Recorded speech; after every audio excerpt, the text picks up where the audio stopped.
El pueblo se extendió en la orilla de un turbulento río que lo separaba de la civilización. Era imposible cruzar el río por el vado. La corriente era demasiado fuerte. Solo el largo puente de hierro, con sus chapas retumbantes, ofrecía acceso a la carretera que llevaba a la ciudad. Y todas las mañanas decenas de pueblerinos cruzaban el puente para ir a trabajar a la ciudad. Hoy no ha sido la excepción. Por todo el pueblo se oía un estruendo de chapas chocando entre sí. Sole estaba sentada en la terraza, casi rezando para que el estruendo por fin terminara. Le atormentaba un fuerte dolor de cabeza que venía impulsivamente, golpeándole la sien una y otra vez. Sole se recostó en la silla y pensó que hoy solo había sido un odioso comienzo de un día más, como siempre ocurría en este pueblo. Odiaba este pueblo, este maldito puente y el enorme y tenebroso bosque que se alzaba detrás de las casas. Habría dado mucho por volver a la vida citadina. En la ciudad vivían bien, aunque no fueran ricos, pero se las arreglaban para pagar las facturas, cuidar de los niños e incluso ahorrar un poco. La mujer cerró los ojos, cansada. El dolor parecía desbordarse en su cabeza con colores vivos, presionándole los ojos y las sienes. Podía sentir la presión prácticamente estallándole el cráneo. Todas las mañanas la atormentaba este dolor. Todas las mañanas escuchaba el insoportable estruendo. Tenía constante neurosis y no sabía cómo salir de este estado de pesadilla. Y todo por culpa de su marido. Lo arruinó todo y expuso a su familia para que se la comieran los chacales. Pidió un préstamo sin decírselo a su mujer, abrió un negocio y se quebró, lo que le dejó endeudado hasta las cejas. Sole solo se enteró cuando él ya no podía ocultarlo. La mujer tuvo que vender su propio negocio, vender su apartamento para pagar las deudas sin acabar en la tumba. A toda prisa la mujer, su marido y su hijo hicieron las maletas y se marcharon al pueblo, donde ahora vivían en la antigua casa de los padres de Soledad. «¿Mamá, puedo ir a jugar?», preguntó el niño con una pelota naranja en las manos. «Han venido los chicos, han venido. Queremos hacer un torneo de baloncesto». «Claro que sí, Rafa. Tráeme agua, por favor, y una pastilla verde de la mesa. Y luego sal a jugar, pero vuelve antes de que llueva», dijo la mujer, señalando con las manos las esponjosas nubes negras. No solo avisaba de la lluvia, sino que soñaba con ella. Los días en que le dolía tanto la cabeza, solo la lluvia podía salvarla del dolor. El niño le trajo un vaso de agua y una pastilla y se dirigió al portón. Se despidió de su madre con la mano y salió, dejándola sola en el porche. El gato gris a rayas saltó al regazo de la mujer y ronroneó. Se quedó mirándola, frotándose sobre su fina nariz. La mujer dijo: «Eso es, Peque. Eres la única alegría de este maldito pueblo». Se quedó sentada en el porche durante otra hora antes de que el dolor de cabeza empezara a remitir. Entró en casa y empezó a limpiar y a cocinar. Sole extrañaba mucho su apartamento de la ciudad, la comodidad y la sencillez de aquella vida. No soportaba ese estilo de vida campesino. Se habían mudado en este pueblo temporalmente, pero nada era más permanente que lo temporal. La mujer puso la olla para la sopa en la estufa y se sentó en una silla. Miró por la ventana las nubes que se acercaban. Se abrió el portón y entró en el patio un carro viejo. Había tenido un buen todoterreno antes. La mujer recordó con nostalgia su querido carro. Se levantó y salió al porche a recibir a su marido. Llevaba una bolsa de la compra y estaba de mal humor. Gruñía algo en voz baja mientras pasaba junto a ella, como si no la hubiera visto. Soledad pensaba cada vez más que debería haber pedido el divorcio hace mucho tiempo y haber echado a ese vago de su vida. pero no quería que su hijo creciera sin padre, como le había ocurrido a ella. Por otra parte, una vida así tampoco era buena para el niño. Sole se estremeció cuando un relámpago blanco partió el cielo y cayó al suelo en algún lugar lejano. Unos segundos después se oyó un débil trueno. Sole, cierra todas las ventanas, los cobertizos, saca todo del patio. Han pasado la alerta de tormenta por la radio, gritó la vecina, intentando superar la fuerte ráfaga de viento. Sole le gritó palabras de agradecimiento. Rápidamente sacó todas las herramientas del patio, cerró el cobertizo y las ventanas. Incluso subió al ático para cerrar la gran ventana redonda con la pintoresca vidriera antigua. Aquella vidriera era lo único que le gustaba de la casa, donde su madre había sido infeliz primero con el padre de Sole y luego con sus otros 2 maridos.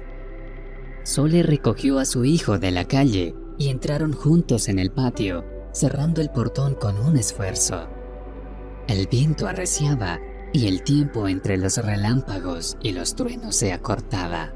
Era extraño que esta vez la tormenta se hubiera desatado tan tarde. Madre e hijo entraron en la casa y fueron enseguida a lavarse las manos. Entraron en la cocina, donde ya estaba sentado el enfadado marido. Chasqueaba la lengua, pasando los dedos por la mesa de madera. Sole no tenía intención de responder a su enfado, pero sentía que estaba a punto de perder los nervios.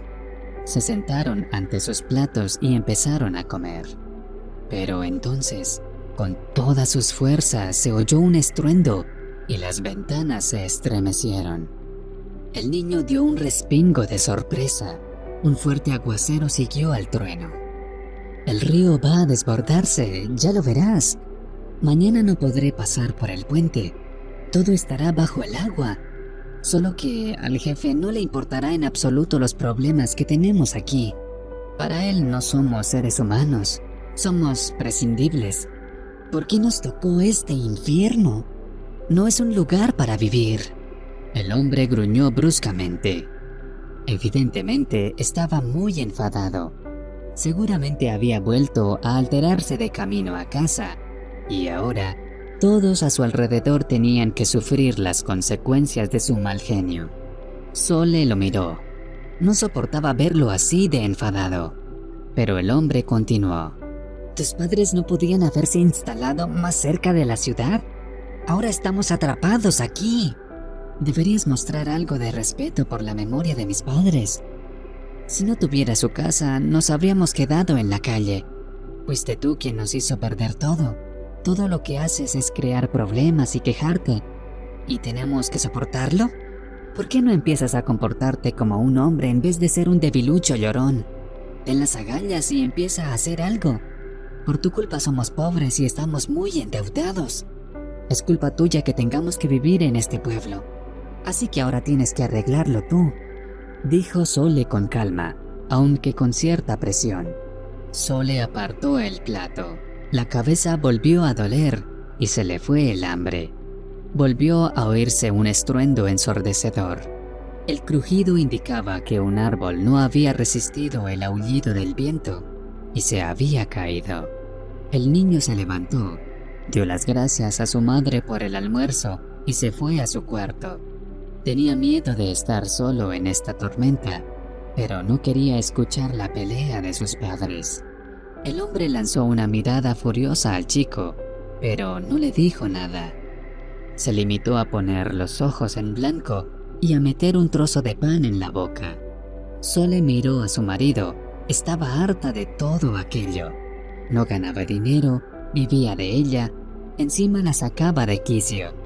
¿Sabes, Alfredo? ¿Por qué no nos separamos y nos divorciamos? Ya estoy cansada de escuchar tus quejas. Vendí mi apartamento y mi carro por ti. Incluso vendí mi negocio, solo para que nos dejaras en paz, a mí y a mi hijo. Y todo porque te metiste con esos tipos dudosos. Y ahora te gastas todo lo que ganas en alcohol y cigarrillos para entretenerte. Y yo sigo manteniendo a la familia. Pero a pesar de eso, Todavía te atreves a gritarme todos los días. Lo único que falta son peleas a puñetazos. Creo que ya he tenido bastante. Mañana recoge tus cosas y vete, dijo Sole con calma. Alfredo se quedó mirándola como si Sole hubiera dicho alguna palabra mágica prohibida. El hombre, por alguna razón, apartó la vista y volvió a mirar fijamente a su mujer. Pero de repente, su rostro perturbado volvió a tornarse amargado y en cierto modo salvaje. ¿Qué pretendes hacer, estúpida? ¿Asustarme? ¿Crees que voy a saltar sobre mis pies delante de ti como un perrito? Pues chúpate esa, maldita perra. ¿Crees que no tengo a dónde ir? Tengo a dónde ir. Así que me voy ahora mismo para que puedas morderte los codos, gritó el hombre, golpeando la mesa con el puño. Se levantó de un salto de su asiento y fue a recoger sus cosas. Lo metió todo en la maleta, objeto por objeto. Empujando todo con más fuerza, se puso la chaqueta y salió corriendo del patio. El hombre subió a su auto y desapareció tras el portón. El viento lo abrió y las puertas golpearon contra la valla con un sonoro estruendo. Sole salió a la lluvia torrencial y se dispuso a cerrar el portón, que se resistía a ceder a sus esfuerzos. Volvió a la casa y se puso inmediatamente a calentar agua para la bañera. El día había sido duro y exigente, necesitaba un breve respiro, al menos un mínimo descanso. «Mamá, papá nos ha dejado, ¿verdad?», preguntó el niño, acercándose a su madre, que estaba sentada en el borde de la bañera, esperando a que se llenara. «No te pongas triste. De todas formas, él no te quiere. O mejor dicho, no nos quiere a nosotros». «¿Por qué dices eso?», le preguntó la mujer, mirando los grandes ojos grises del chico, enmarcados por gruesas pestañas. No tenía ni idea de que por la mente del niño circularan tales pensamientos. Sabía que su marido nunca había mostrado amor ni preocupación por su hijo, pero no creía que fuera tan evidente para el niño. «He visto cómo tratan los padres a los demás chicos. Tú me quieres y papá no. Y se nota. Lo importante es que tenemos un hombre en casa. Y ese soy yo», dijo el niño con orgullo. Abrazó a su madre, que casi llora ante la conmovedora confesión. «¿Volvemos ya a la ciudad?». «No lo sé, Rafa. No lo sé. Me pagan poco. Intentaré pedir más turnos, pero no creo que sea todavía posible. A lo mejor en un año o 2 conseguiremos volver a la ciudad. ¿Estás cansado de vivir en el pueblo?». «Bueno, qué pregunta más tonta. Claro que lo estás. Es un lugar dejado por Dios donde la electricidad es un gran milagro. Mira qué pesadilla de tiempo hace ahí afuera y no hay nadie que nos ayude. Me voy a relajar en la bañera un ratico mientras tú buscas velas en la cocina, o nos quedaremos sin luz si se cortan los cables. Y busca la linterna negra. Creo que la tienes en tu habitación», dijo la mujer acariciando la cabeza de su hijo. El chico asintió y se fue. Sole se encerró en el cuarto de baño, se quitó la bata, entró en el agua caliente y cerró los ojos. Se sentía tan bien. Todo su cuerpo disfrutaba. La agradable agua caliente la envolvió hasta la cabeza. El gran cuarto de baño era una de las ventajas de la casa. Ahora que su marido se había ido, la mujer parecía tener una actitud más suave tanto hacia la casa como hacia los caprichos del tiempo. Y hacia el pueblo mismo. Extendió la mano, sacó un pequeño libro de Walter Rizzo y empezó a leer. Sintió como si volviera a llenarse de fuerza y energía. Su dolor de cabeza volvió a remitir, dejando paso a la claridad y la tranquilidad. Si hace un par de años le hubieran dicho a Sole que estaría tan tranquila ante su inminente divorcio, no lo habría creído. La mujer había salido de la bañera cuando el niño gritó que el patio se estaba inundando. Sole le dijo que no se preocupara. Se secó con una suave toalla blanca, se puso una bata limpia y salió al pasillo. Se acercó a la ventana más grande de la cocina. De repente, la puerta se abrió y se volvió a cerrar de golpe. Dos gatos grises a rayas absolutamente mojados, parecidos el uno al otro, irrumpieron en la cocina. Los hermanos saltaron a un gran catre e inmediatamente empezaron a lamerse. El chico salió del pasillo. «Está todo inundado hasta el primer escalón», dijo el niño. «Oí a los gatos y los dejé entrar. ¿Qué vamos a hacer?». El niño parecía muy preocupado. Era la primera inundación tan grave en su vida.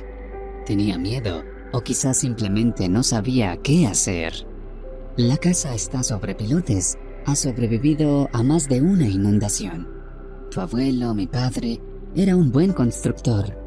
No se inundará más allá del segundo escalón. La mayor parte del agua irá al bosque, que está mucho más abajo que nosotros. Lo arrastrará todo por el camino y tendrán un campo para jugar. ¿Recuerdas cuando nos mudamos? Los chicos demostraron cómo el cieno se quedó en el bosque. Llegamos justo después de la inundación. No es raro aquí en el verano. Hacía unos días que su marido los había dejado. Sole se sentía cada día más feliz y más libre. Incluso se las había arreglado para hacer más turnos. No paraba de hacer planes para la inminente mudanza. Pensaba en encontrar un nuevo trabajo en la ciudad y empezar de cero. Sole caminó bajando por la calle empedrada y ya seca. Llegó a la peluquería y pronto estuvo frente al espejo. Habló con una compañera mientras se maquillaba. Pronto aparecieron los primeros clientes y la pequeña peluquería se llenó de gente. La mujer estaba sentada en su mesa trabajando. Estaba haciendo manicura y preparando la uña para el esmalte. «No sé cómo lo aguantas. Admiro tu resistencia. Te intenta humillar abiertamente y tú sigues firme como una roca», dijo Diana sonriendo ampliamente. Parecía entusiasmada o incluso agitada por compartir esta información. «Yo en tu lugar ya me volvería loca. Está con esa Lidia día y noche. Pasean por todo el pueblo para que todos los vean. Y tú ni siquiera le haces caso. Debe de estar loco el tipo, ¿no?». La chica se rió, pero enseguida se tapó la boca con la mano libre. Sole echó un vistazo a su clienta con un mudo reproche e inmediatamente se dio cuenta de que le temblaba la mano de la risa y le resultaba imposible trabajar. Sole volvió a encender la máquina y continuó con la manicura. Cuando se mudó aquí, no sabía qué servicios se demandarían fuera de la ciudad. Pero el pueblo era grande y había mucha gente dispuesta a hacerse la manicura. Cuando Sole se ofreció a alquilar un puesto en el salón, la dueña de la peluquería solo se mostró encantada con el beneficio extra. «Diana, ¿pero qué se supone que debo hacer? ¿Llorar? ¿Volverme loca? ¿Y en qué me ayuda eso? Alfredo arruinó mi vida y la vida de mi hijo. ¿Y dices que soy una roca? No, no lo soy. Solo soy realista. Ahora se la recostará como hizo conmigo y veremos cómo canta nuestra pajarita mielera. Por cierto, estoy decepcionada de Lidia. Me sonreía en la cara, pero se acostó con mi marido. Así son las amigas. ¿Quién lo podía imaginar?», razonó Sole con calma. Se quedó inmóvil cuando su hijo entró en el salón. Esto no era la ciudad, y algo así ocurría a cada rato. De vez en cuando entraban los maridos y los hijos de las trabajadoras del salón. «Mamá, ¿puedo ir al bosque con los chicos? He hecho las tareas, te lo juro. Vamos a jugar a la guerra mientras está todo encenegado», pidió el niño en un susurro entusiasta mientras se acercaba a su madre. La miraba con ojos enormes, como si estuviera rogando el permiso. Adoraba jugar a la guerra en el bosque, porque era muy parecido a sus juegos de computador favoritos, solo que en la vida real. «Puedes irte, pero solo hasta las banderas rojas. El viejo Iván dijo que esta mañana ha puesto nuevas banderas. Así que nada de matorrales», advirtió la mujer. «Si llegas a casa antes que yo, saca las chuletas del congelador». «Ya lo hice», dijo el niño. «Gracias, mamá». La besó y salió corriendo. En la calle se oían gritos de alegría. Al parecer, toda la multitud de niños iba a jugar a la guerra. Había niñas, niños, incluso adolescentes. Después de la inundación, los niños iban a menudo al bosque porque creaba un paisaje futurista. El cielo se congelaba en extrañas rayas, remolinos, creaba derivas y brisnas. La propia Sole habría ido a verlo de nuevo, como había hecho una vez de niña. Los niños recrearon una auténtica guerra. Se instalaron, se dividieron en equipos y empezaron a hacer las armas con palos. Se desató una auténtica guerra. Una guerra que incluso los aficionados al cine de acción de Hollywood habrían disfrutado. Las batallas duraron unas horas, pero poco a poco todos empezaron a dispersarse. Los niños estaban cansados de correr por el cielo, que pronto volvió a ser viscoso. Las nubes volvieron a cubrir el cielo, dejando solo a Rafa y sus amigos en el bosque. Jugando, los niños tropezaron con un ataúd. Se quedaron mirando un viejo ataúd de madera, muy distinto de los ataúdes de la funeraria del pueblo. Se miraban unos a otros, pero no se atrevieron a abrirlo. «¿Y si no es ningún ataúd?», dijo uno de los niños. «Podría haber un tesoro ahí dentro. ¿Por qué no lo abrimos y lo vemos?». «¿Y si está hechizado?», dijo otro niño. «Lo abriremos y nos morderá alguna criatura». Estalló una discusión. Los niños peleaban y no sabían qué hacer. Pero su curiosidad era más fuerte que su instinto de conservación. Uno de los niños cogió un palo largo, lo puso bajo la tapa y abrió el ataúd, que había sido arrastrado por el cielo hasta el bosque. Al abrirlo, los niños se quedaron atónitos. Pero en un segundo se pusieron a gritar y salieron corriendo. Solo quedó Rafa, que no sabía por qué no se había asustado. Se acercó al ataúd y se arrodilló delante del esqueleto. Un trozo arrugado de plástico u otra cosa estaba debajo de su mano, cuyos huesos ostentaban enormes joyas de oro. El chico sacó una bolsa de la mano que contenía una nota. «A mi querida Latifa, de Martín Rojas. Mi querida Latifa, cómo te extraño. Extraño tu tacto y tu mirada, tus manos y tus besos. Perdona mis pecados, perdona mi forma anticuada de escribirte una carta en vez de llamarte, como hace la gente normal. Pronto vendré a estar a tu lado. Esta es mi última partida. Mi querida Latifa, pronto volveremos a estar juntos». La carta era bastante larga. El chico la volvió a doblar y la guardó en una bolsa. Volvió a cubrir el ataúd con la tapa y se fue a casa. Estaba tan confuso que no sabía qué decir. Pero entonces se le ocurrió una idea. Conocía al autor de la carta. El chico caminó hacia la gran e incongruente mansión. Pronto su paso se aceleró. Pronto Rafa ya corría hacia la mansión que era tan diferente de las demás. Golpeó la puerta y un guardia de cara redonda le abrió. Sonrió, pero retrocedió de inmediato al oír la voz del jefe. «José, déjale pasar», dijo un hombre alto y delgado. Parecía tener al menos 40 años. «Chico, ¿buscas limosna? Espera aquí, ya voy». No, señor, espere, por favor. Tengo una carta para usted», gritó el niño. Su grito hizo que el hombre se congelara en un instante. De repente, él se dio la vuelta y caminó hacia el chico, frunciendo el ceño. Al parecer, pensó que se trataba de una broma tonta, pero el chico no bromeaba. Le tendió una bolsa que parecía una extraña réplica de un sobre, pero de polietileno. El hombre tomó la carta en la mano y casi se desplomó nada más abrirla. Desplazó la mirada de un lado a otro entre el chico, la carta y el guardia. «Chico, ¿de dónde has sacado esto? No te atrevas a mentirme. Ya sabes quién soy yo. ¿De dónde lo has sacado?», repetía Martín Rojas con voz temblorosa. Miró al muchacho con ojos angustiados, como si la esperanza se hubiera reavivado en su alma. Pero incluso a su edad, El muchacho sabía que estaba a punto de romperle el corazón. Estábamos jugando en el bosque y nos topamos con un ataúd. Pensamos que era un cofre del tesoro. Lo abrimos y había un esqueleto. El esqueleto tenía esta carta en la mano. Si quiere, puedo enseñarle dónde está el ataúd, pero tiene que llevarme a casa después, porque ya se está poniendo de noche y el camino desde el bosque hasta el pueblo es larguísimo, y en la oscuridad no se ve nada, se apresuró a decir el chico. El hombre subió inmediatamente al carro con el niño y se llevó consigo al otro guardia.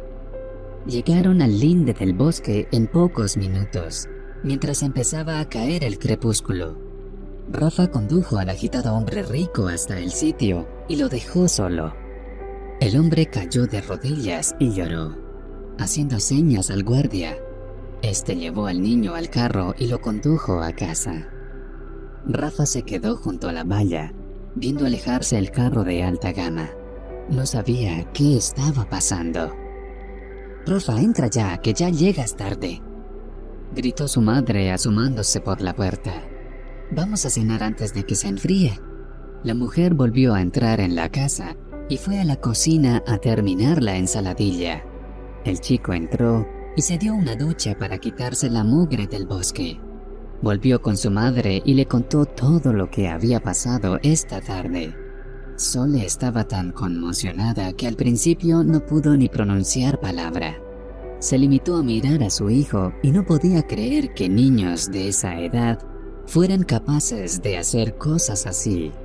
«Para nada me gusta que hayas abierto ese ataúd, pero me alegro mucho de que hayas ayudado a Martín Rojas. Le conozco desde la infancia y recuerdo a su mujer. Supongo que es ella la que yace ahí. Siempre llevaba un anillo con una piedra turquesa. Era una buena mujer, hermosa. Desapareció y él la lloró durante mucho tiempo. La estaba buscando y nada. Y entonces así apareció, con el cieno del río. La mujer hablaba y el hijo escuchaba. Nunca había oído esta historia. Escuchó atentamente las palabras de su madre, tragando automáticamente chuletas con puré de papas. Se sentía como si estuviera dentro de un libro con una complicada trama. La trajo del extranjero, ni siquiera hablaba español. Estaba aprendiéndolo desde cero. Recuerdo que mi madre le daba clases de nuestro idioma. La mujer empezó a hablar bastante rápido y a entender aún más rápido. Era una mujer preciosa. Parecía una estrella del Medio Oriente. Martín Rojas siempre viajaba por trabajo. Ella estaba sola. Un día él llegó y ella ya no estaba. Dicen que sus hermanos la mataron y la ahogaron por haberse escapado de su casa. Algunos dicen que los competidores o enemigos de Martín Rojas la secuestraron. Sea cual sea la verdad, él la estaba buscando. Se esforzaba mucho, pero no la había encontrado. Han pasado más de 10 años y por fin la encontró, dijo la mujer con tristeza en la voz.